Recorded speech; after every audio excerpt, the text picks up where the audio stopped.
what you see is what you get. My name is Ed O'Connor. I'm president and founder of Simulcast Solutions. This session is a familiarization video on the SNV-12 analog conventional voter from Raytheon. Raytheon's been in business since the 30s. In 2002, they purchased JPS Communications in Raleigh. JPS has been making voters since 1994, and the SNV-12 we're going to talk about has been around since 1996.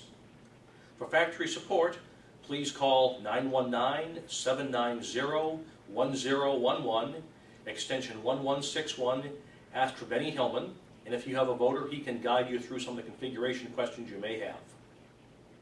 The data sheet, manual, and application notes for this product are available for download at www.simulcastsolutions.com. This device has application in both land mobile radio and air-to-ground systems. In land mobile radio, usually you use FM mode, okay, which is calculating the lowest noise and voting the lowest noise signal. In the air-to-ground business, usually you're using the AM mode, which actually calculates a signal-to-noise ratio. The SNV-12 is a full-featured public safety voting system. All the bells and whistles are built in. All you need to do is set jumpers or configurations in order to implement them. The SNV-12 is a 3-rack unit high device, 19-inch wide and 12 inches deep.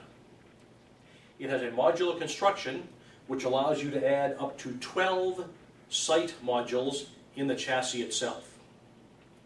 So you can have 12 modules per chassis. You can actually daisy chain 3 chassis to make a maximum voter of 36 sites in the voting system.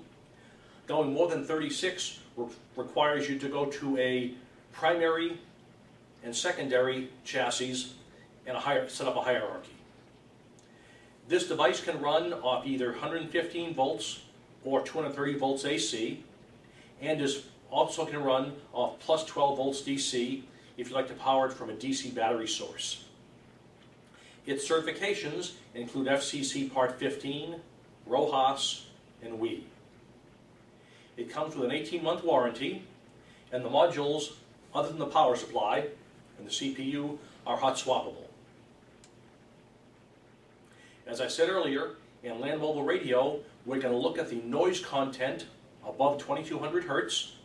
We're going to sample that and vote or select the audio with the lowest noise. In air-to-ground, this device is going to, which is a dip switch setting, this device is going to calculate the signal-to-noise ratio and then select the best signal based on the best signal-to-noise ratio. Let's talk for a second about the receive side interfaces. The SNV-12 allows you to utilize inexpensive receivers as the field devices for this unit. In order to tell a voter when to start doing its thing, we need some kind of an unsquelch indication. The 3 ways to do that are a 2175 hertz idle tone, a 1950 hertz idle tone, or using an E&M or a COR type lead. Those are the acceptable ways to do unsquelch indication in the land mobile radio area. If in fact you are bringing one or more of these streams back through a highly compressed format, that sometimes adds additional delay into those particular lines. You can individually delay each of these received audio signals by up to 450 milliseconds in 15 millisecond steps, so you can match essentially the audio, so when switching back and forth you don't hear gaps or repeated signals. With this device, you're also allowed to select the thresholds. The minimum hold time, in other words, once I pick a site, how long I stay there, and also the difference before changing, so that a better site has to be at least so much better before I change to a different site. That allows you to keep the voting from jumping around too much and creating inconsistencies or discontinuities. advanced transmitting features, so in addition to single site output, which would be going to a single transmitter, you can also do repeat steering, so that when a field communication comes in, okay, that's steered to the closest transmitter to where that communication came in from. That's referred to as groups in the SNV-12. Console steering, which is stars, which is wherever the last field communications came in from, when the console keys up, it can go to that site again. This can operate in multicast, so it can key multiple transmitters up at the same time. And of course, this does support simulcast. There are dozens in simulcast applications throughout the country.